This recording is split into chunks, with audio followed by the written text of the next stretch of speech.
10 বছর পর পর্দায় একসঙ্গে হাজির হয়ে দর্শকদের মনে নস্টালজিয়ার সঞ্চার করলেন দেব ও শুভশ্রী গাঙ্গুলি। সিনেমা ধূমকেতুর জাঁকজমক প্রচার দর্শকদের উচ্ছ্বাস বাড়িয়েছে, কিন্তু সঙ্গে আসে বিতর্ক। বক্স অফিসে ছবি হিট হলেও অভিনেতা দেবের একটি মন্তব্য ঘিরে শুরু হয়েছে টলিউডের তীব্র প্রতিক্রিয়া। সাক্ষাৎকারে দেবকে প্রশ্ন করা হয়, যদি ধূমকেতু 2025 সালে তৈরি হতো, তিনি কি শুভশ্রীকে নায়িকা হিসেবে নিতেন? উত্তরে দেব বলেন, শুভশ্রী এখন 2 সন্তানের মা, তাই নায়িকা হিসেবে নেব না, হয়তো পার্শ্ব চরিত্রে ভাবতাম। এই মন্তব্য ঘিরে নেটিজেনদের মাঝে শুরু হয় নেট বিতর্ক। শুভশ্রী দ্রুত প্রতিক্রিয়া জানান, একটা সেন্সিবল মানুষ কিভাবে এমন কথা বলতে পারে বুঝি না। আমি মা হয়েছি, চরিত্রই আমার কাছে গুরুত্বপূর্ণ। পার্শ্ব চরিত্র করতে কোনো সমস্যা নেই, কিন্তু এমন অসম্মানজনক মন্তব্য যখন তুমি আমার সঙ্গে প্রচার করছো, সেটা কেমন করে সম্ভব?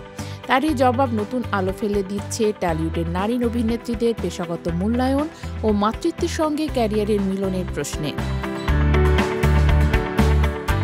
তবে দেব এই বিতর্কের প্রসঙ্গে বিস্তারিত ব্যাখ্যা দেন। তিনি বলেন, যত বেশি ভালোবাসা তত অভিমান। শুভশ্রীর মন্তব্য ভালোবাসা থেকেই এসেছে। আমি সব সাক্ষাৎকারেই বলেছি, ও যেভাবে সংসার ও কাজ ব্যালেন্স করছে তা অত্যন্ত প্রশংসনীয়। ও নিজের জায়গা ধরে রেখেছে, এটা গর্বের বিষয়। প্রিমিয়ারের সময় শুভশ্রীকে আমন্ত্রণ দেয়া নিয়ে যে গুঞ্জন চলছিল, দেব তা স্পষ্ট করেন। প্রমোশনের শুরু থেকেই আমি শুভশ্রীর সঙ্গে সুপারস্টারের মতো আচরণ করেছি। আমার টিম যখন শুধু আমার জন্য গান বানিয়েছিল, আমি ওর কথাও বলেছি। প্রিমিয়ামের দিনও আমি ওকে ফোন করেছি। ও তখন মুম্বাইতে ছিল। আমি চেয়েছিলাম দর্শক আবার দেশু জুটিকে দেখুক, তারপরও ওর কোনো অভিযোগ ছিল না। দেব আরও বলেন, যে মন্তব্যটা নিয়ে বিতর্ক হয়েছে সেটা ভুলভাবে ব্যাখ্যা করা হচ্ছে। আমি কখনোই বলিনি 2 সন্তানের মা হওয়ার ওর সারল্য হারিয়েছে। সত্যি বলতে ওর সঙ্গে কাজ করা সবসময়ই সম্মানের। 14 বছর আগেও যখন কিছু অসুবিধা ছিল, আমি সেটা কখনো বড় করে দেখিনি। আমার সীমা জেনে কথা বলেছি। শুভশ্রীর সম্মান আমার কাছে গুরুত্বপূর্ণ। এবারও ধূমকেতু শুধু সিনেমা নয়, অভিনেতা অভিনেত্রীর সম্পর্ক, মাতৃত্ব, পেশাদারের মূল্যায়ন নিয়ে তোলপাড় সৃষ্টি করেছে।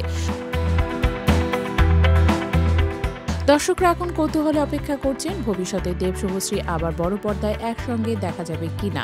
শুভশ্রী এর কড়া সুরের প্রতিক্রিয়ার পরে এই জুটি আবার নতুন চ্যালেঞ্জের মুখোমুখি। 1 দশক পর বড় পর্দায় তাদের পুনর্মিলন দর্শকদের আনন্দ দিচ্ছে, বক্স অফিসের সাফল্য নিশ্চিত করছে। তবে ব্যক্তিগত মন্তব্য, প্রকাশ্য বিতর্ক সেই আনন্দকে খানিকটা চিমটে নিয়েছে। ধূমকেতু এখন শুধু সিনেমা নয়, টলিউডের আলোচিত জুটিও তাদের সম্পর্কের গল্প হয়ে উঠেছে।